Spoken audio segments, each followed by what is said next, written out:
Sabe, existe uma ideia muito comum e até um pouco perigosa sobre recuperação. A ideia de que sobriedade é uma linha de chegada, um ponto final. Mas e se a verdadeira jornada começar justamente depois que a pessoa para de usar?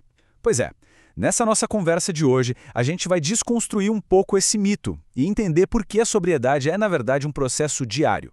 Olha só que frase poderosa.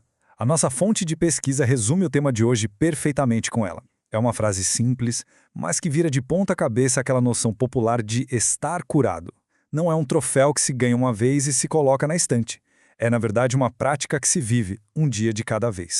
Então, vamos explorar um pouco por que essa ideia de formatura é tão complicada. Porque, ao encarar a sobriedade como um diploma que se pendura na parede, cria-se uma falsa sensação de segurança. E isso, lá na frente, pode acabar minando a recuperação. Essa mentalidade de missão cumprida ignora completamente o trabalho contínuo que uma recuperação de verdade exige. É perigosa porque dá a entender que o esforço acabou, quando na realidade ele só está começando a mudar de forma, sabe? E isso nos leva direto para um outro ponto bem interessante, o que a gente pode chamar de mito do dia mágico. Aquela ideia meio romantizada, sabe? De um único momento, uma decisão que, como num passe de mágica, muda tudo para sempre.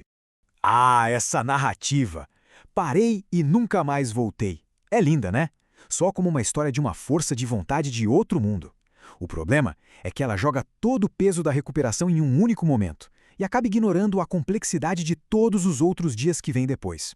A diferença fica bem clara aqui. De um lado, o mito, um evento único, quase mágico. Do outro, a realidade, um processo que exige manutenção, escolhas constantes, dia após dia.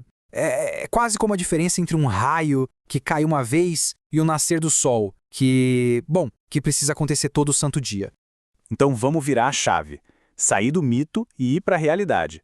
O que é que sustenta de verdade a recuperação depois daquela decisão inicial? O que acontece no tal do dia seguinte? Porque a vida real, ela sempre volta. O dia mágico não paga as contas, não preenche o vazio, não acalma a montanha-russa de emoções. A decisão de parar de usar não resolve os problemas. Ela só dá a clareza necessária para começar a lidar com eles. E aqui está o pulo do gato. A sustentação vem da rotina. Ações como oração, reflexão, fazer um inventário, telefonar, ter um apadrinhado, ajudar os outros. Tudo isso são como os tijolos que constroem uma vida nova. São essas coisas que transformam um simples sim numa estrutura forte de verdade. E quando a gente entende isso, a perspectiva sobre uma recaída muda completamente. Na maioria das vezes, ela não começa com uma vontade incontrolável do nada. Começa com um relaxamento sutil, com o abandono dessas práticas diárias. A manutenção é deixada de lado e aí se abre uma brecha para os velhos padrões voltarem. Bom, agora vamos para algo bem mais prático. Uma ferramenta de autoavaliação que a nossa fonte sugere. Pense nisso como um check-up rápido, para ver onde a atenção pode ser mais necessária só por hoje.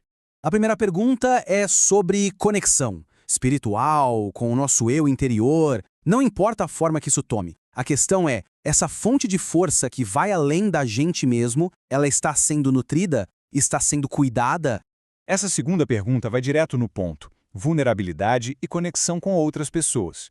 A recuperação precisa de honestidade para florescer. Guardar os medos às 7 chaves é como ir enchendo uma panela de pressão. Uma hora, ela vai precisar de uma válvula de escape.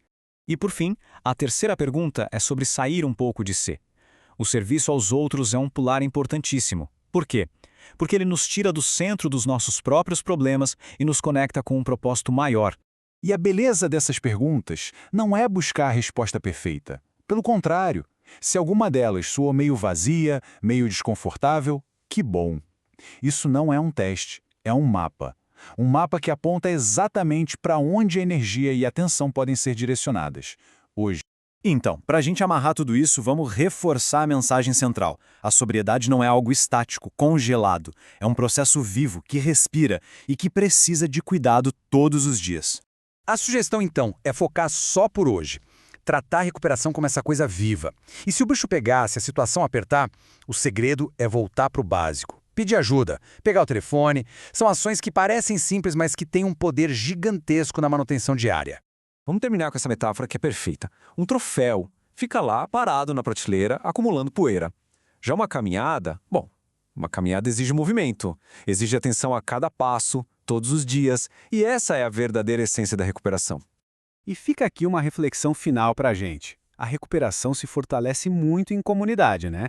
Então, será que não tem alguém por perto que precise ouvir esse lembrete hoje, que a jornada não é sobre perfeição, mas sobre persistência diária? Às vezes, compartilhar essa ideia já é um ato de serviço poderoso. Obrigado por acompanhar essa reflexão